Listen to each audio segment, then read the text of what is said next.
Hai, hari ini kita bakal ngomongin bukunya Marvin Harris yang judulnya Sapi, Babi, Perang, dan Tukang Sihir.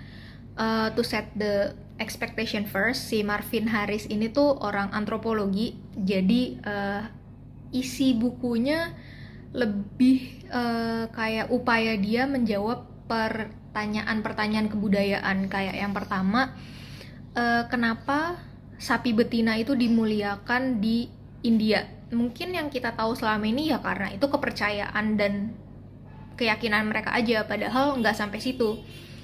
Sapi betina tuh juga sangat berdampak besar ke ekologis orang India, makanya dia dimuliakan. Terus yang kedua, kenapa terdapat polarisasi pendapat terhadap boleh tidaknya daging babi dikonsumsi oleh manusia. Dan karena ini dari sudut pandang antropologi, jadi menurut gue reason yang dia kasih itu lebih fresh. Terus yang ketiga, di chapter perang, ini sebenarnya banyak banget perang antar komunitas, antar suku yang dia bahas. Tapi yang gue paling ingat adalah suku Yanomami. Itu mereka akan memulai dan mengakhiri perang tergantung ketersediaan protein di lingkungan hidupnya. Jadi kalau rasio manusia sama ketersediaan proteinnya udah mulai nggak berimbang, ya udah itu menjadi matriks kapan kita akan memulai perang dan mengakhiri perang. Dan yang terakhir itu bab tentang witch tuh apa? Tukang sihir.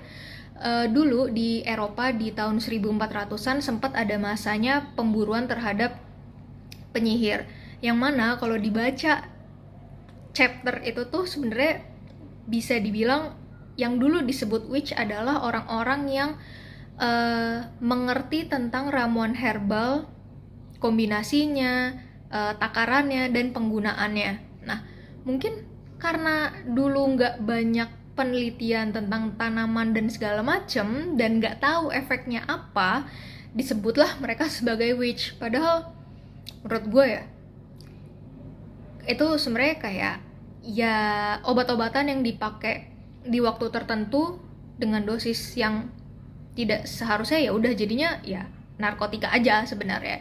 Tapi ya karena beda abad, beda pendapat, jadinya dulu para witch ini di hunt dan dibunuh gitu.